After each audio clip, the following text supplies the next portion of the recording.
بسم اللہ الرحمن الرحیم. السلام علیکم. Welcome to Dawn public school and college grade 7. Today we are going to start our unit number 7 صنعت و تجارت انڈسٹری اینڈ ٹریڈ. سب سے پہلے ہم صنعت کی یا انڈسٹری کی ڈیفینیشن کو دیکھ لیتے ہیں. مصنوعی پیداوار اور تجارت کی ایک مخصوص شاخ کو صنعت کہا جاتا ہے. صنعت سے مراد فیکٹریاں، کمپنیاں اور لوگ ہیں جو مختلف اقسام کی اشیاء اور خدمات پیدا کرتے ہیں. اس کو ہم اس طرح بھی ڈیفائن کر سکتے ہیں: زرعی، مدنی، کیمیائی اور دیگر خام مال کو طاقتی استعمال سے چلنے والی بڑی مشینوں کی مدد سے بڑے پیمانے پر سودمند مصنوعات میں تبدیل کرنے کا نام صنعتیں ہیں. ابتدائی ادوار میں انسان کی ضروریات بہت محدود تھیں. 18ویں صدی سے قبل لوگ زیادہ تر کھیتی باڑی کرتے تھے اور اپنی غذا اور تن پوشی کے لیے فصلوں اور غلہ بانی پر انحصار کرتے تھے.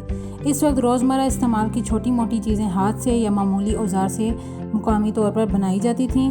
صنعتوں کو 18ویں اور 19ویں صدی میں بے حد فروغ حاصل ہوا. آج کی ترقی یافتہ اقوام اپنے استعمال کا بیشتر سامان اپنی صنعتوں کے ذریعے سے بناتی ہیں. نیکسٹ ہے صنعت کی اقسام، ٹائپس آف انڈسٹریز. صنعتوں کی 3 اقسام ہوتی ہیں. سب سے پہلے ہے گھریلو صنعتیں جس کو ہم ہاؤس ہولڈ انڈسٹریز کہتے ہیں. سیکنڈ ہے سادہ صنعتیں، سمپل انڈسٹریز. اینڈ تھرڈ ہے کمپلیکس صنعتیں، کمپلیکس انڈسٹریز. سب سے پہلے ہم گھریلو صنعتیں یا ہاؤس ہولڈ انڈسٹریز کے بارے میں پڑھیں گے. گھریلو صنعتیں جو ہیں انسانی مشقت پر انحصار کرتی ہیں. یہ صنعتیں بہت چھوٹے پیمانے پر چلائی جاتی ہیں. ان میں کم سرمائے کی ضرورت ہوتی ہے. عموماً یہ گھروں یا دکانوں میں چلائی جاتی ہیں جن میں گھر کے افراد مل کر کام کرتے ہیں. انہیں چھوٹے پیمانے کی صنعتیں بھی کہا جاتا ہے. ان میں قالین آ جاتی ہے، کھلونے، گرم کپڑے، چھوٹی مشینیں اور گھریلو اوزار استعمال کیے جاتے ہیں. اس کے علاوہ حکومت ان کے تحفظ اور حوصلہ افزائی کے لیے قرضے بھی فراہم کرتی ہے. نیکسٹ ہے سادہ صنعتیں. ان صنعتوں میں خام مال کو صاف کرنے کا کام کیا جاتا ہے اور پھر بڑی بڑی صنعتوں کو خام مال تیار کر کے ان کو مہیا کیا جاتا ہے. مثال کے طور پر ریشوں کو دھاگے میں تبدیل کرنا، لوہے کے زرات کو پگھلا کر کھمبے بنانا. تو یہ ساری سادہ صنعتوں میں شامل ہے. تھرڈ ون ہے کمپلیکس صنعتیں، کمپلیکس انڈسٹریز. اس طرح کی صنعتوں میں وسیع پیمانے پر خام مال اور توانائی کے ذرائع استعمال کیے جاتے ہیں.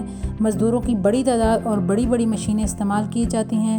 ان صنعتوں میں وہ اشیاء تیار کی جاتی ہیں جو نہ صرف مقامی منڈیوں بلکہ دور دراز علاقوں میں بھی بیچی جاتی ہیں. نیکسٹ ہے صنعتوں کے محل وقوع پر اثر انداز ہونے والے عوامل، factors responsible for location of a industry. اس میں سب سے پہلے ہمارے پاس ہے خام مال یا را مٹیریل. عام طور پر صنعتیں وہاں لگائی جاتی ہیں جہاں پر را مٹیریل ہمیں آسانی سے دستیاب ہو جاتا ہے. مثال کے طور پر جو چینی بنانے کے لیے ہمیں را مٹیریل چاہیے ہوتا ہے وہ گنا ہوتا ہے. تو چینی بنانے والی فیکٹری وہاں لگائی جائے گی جہاں گنا آسانی سے دستیاب ہوگا. سیکنڈ ہے پاور سپلائی، توانائی کے ذرائع. صنعتوں میں مشینیں کام کرتی ہیں اور یہ توانائی کے مختلف ذرائع سے چلتی ہیں. اس لیے صنعتیں وہاں لگائی جاتی ہیں جہاں توانائی کے ذرائع آسانی سے دستیاب ہوں. مثال کے طور پر لوہے کی مصنوعات بنانے والی صنعت کسی بجلی گھر کے نزدیک ہونی چاہیے تاکہ صنعت میں موجود مشینیں بآسانی چل سکیں. تھرڈ ہے بندرگاہ سے قربت. خام مال اور مصنوعات کی درآمدات اور برآمدات بندرگاہوں کے ذریعے ہوتی ہے. اس لیے بھی کسی بھی صنعت کو لگاتے وقت اس بات کا خیال رکھا جائے کہ اس صنعت کے نزدیک کوئی بندرگاہ بھی موجود ہو. فورتھ ہے منڈی سے قربت. صنعتی ترقی کے لیے صنعت کے نزدیک منڈیوں کا ہونا بھی بے حد ضروری ہے تاکہ صنعت میں تیار ہونے والی اشیاء منڈی میں بآسانی فروخت ہو سکیں. اس طرح نقل و حمل پر اٹھنے والے اخراجات کی بچت بھی ہوتی ہے. ففتھ ہے ہنرمند کاریگر اور مزدور، اسکلڈ لیبر. صنعتوں کا قیام ہمیشہ ایسے مقامات پر ہوتا ہے جہاں ہنرمند کاریگر اور مزدور بآسانی دستیاب ہوں. جدید مشینوں کو چلانے کے لیے خاص ہنرمند کاریگروں کی ضرورت پڑتی ہے. ان عوامل کے علاوہ مناسب ذرائع نقل و حمل، حکومتی پالیسیاں اور سیاسی استحکام بھی صنعتوں کے محل وقوع کا تعین کرنے میں اہم کردار ادا کرتے ہیں. مجھے امید ہے آج کے لیکچر کی آپ کو اچھے سے سمجھ آ گئی ہوگی. ہوم ورک آپ کو PDF کی فارم میں بھیج دیا جائے گا. تھینک یو سو مچ. اللہ حافظ.